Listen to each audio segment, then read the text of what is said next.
एक बार सागर पुत्र जलंधर अपनी पत्नी वृंदा सहित असुरों से सम्मानित हुआ सभा में बैठा था, तभी गुरु शुक्राचार्य का वहां आगमन हुआ। उनके तेज से सभी दिशाएं प्रकाशित हो गई। गुरु शुक्राचार्य को आता देखकर सागर पुत्र जलंधर ने असुरों सहित उठकर बड़े आदर से उन्हें प्रणाम किया। गुरु शुक्राचार्य ने उन सबको आशीर्वाद दिया। फिर जलंधर ने उन्हें एक दिव्य आसन पर बैठाकर स्वयं भी आसन ग्रहण किया। फिर सागर पुत्र जलंधर ने उनसे विनम्रतापूर्वक पूछा, हे गुरुजी, आप हमें ये बताने की कृपा करें कि राहु का सिर किसने काटा था। इस पर दैत्य गुरु शुक्राचार्य ने विरोचन पुत्र हिरण्यकशिपु और उसके धर्मात्मा पौत्र का परिचय देकर देवताओं और असुरों द्वारा समुद्र मंथन की कथा संक्षेप में सुनाते हुए बताया कि जब समुद्र से अमृत निकला तो उस समय देवरूप बनाकर राहु भी पीने बैठ गया। इस पर इंद्र के पक्षपाती भगवान विष्णु ने राहु का सिर काट डाला। अपने गुरु के मुख से इस प्रकार के वचन सुनकर जलंधर के क्रोध की सीमा न रही। उसके नेत्र लाल हो गए। फिर उसने अपने धस्मर नामक दूत को बुलाया और उसे शुक्राचार्य द्वारा सुनाया गया वृतांत सुनाया। तत्पश्चात उसने धस्मर को आज्ञा दी कि तुम शीघ्र ही इंद्रपुरी में जाकर इंद्र को मेरी शरण में लाओ। धस्मर जलंधर का बहुत आज्ञाकारी एवं निपुण दूत था। वह जल्द ही इंद्र की सुधर्मा नामक सभा में जा पहुंचा और जलंधर के शब्दों में इंद्र से बोला, हे देवता धाम, तुमने समुद्र का मंथन क्यों किया और मेरे पिता के समस्त रत्नों को क्यों ले लिया। ऐसा करके तुमने अच्छा नहीं किया।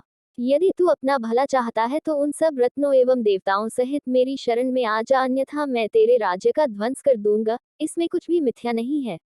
इंद्र बहुत विस्मित हुआ और कहने लगा, पहले मेरे भय से सागर ने सब पर्वतों को अपनी कुक्षी में क्यों स्थान दिया और उसने मेरे शत्रु दैत्यों की क्यों रक्षा की। इसी कारण मैंने उनके सब रत्न हरण किए हैं। मेरा द्रोही सुखी नहीं रह सकता, इसमें संदेह नहीं। इंद्र की यही बात सुनकर वह दूत शीघ्र ही जलंधर के पास आया और सब बातें कह सुनाई। उसे सुनते ही वह दैत्य मारे क्रोध के अपने ओष्ठ फड़फड़ाने लगा और देवताओं पर विजय प्राप्त करने के लिए उसने उद्योग आरंभ किया। फिर तो सब दिशाओं पाताल से करोड़ों दो दैत्य उसके पास आने लगे। शुंभ निशुंभ आदि करोड़ों सेनापतियों के साथ जलंधर इंद्र से युद्ध करने लगा। शीघ्र ही इंद्र के नंदन वन में उसने अपनी सेना उतार दी। वीरों की शंखध्वनि और गर्जना से इंद्रपुरी गूंज उठी। अमरावती छोड़ देवता उससे युद्ध करने चले। भयानक मारकाट हुई। असुरों के गुरु आचार्य शुक्र अपनी मृत संजीवनी विद्या से और देवगुरु बृहस्पति द्रोणागिरी से औषधि लाकर जिलाते रहे। इस पर जलंधर ने क्रोध होकर कहा कि मेरे हाथ से मरे हुए देवता जी कैसे जाते हैं। जिलाने वाली विद्या तो आपके पास है। इस पर शुक्राचार्य ने देवगुरु द्वारा द्रोणाचार्य से औषधि लाकर देवताओं को जिलाने की बात कह दी। ये सुनकर जलंधर और भी कुपित हो गया। फिर शुक्राचार्य जी ने कहा, यदि शक्ति हो तो द्रोणागिरी को उखाड़कर समुद्र में फेंक दो, तब मेरे कथन की सत्यता प्रमाणित हो जाएगी।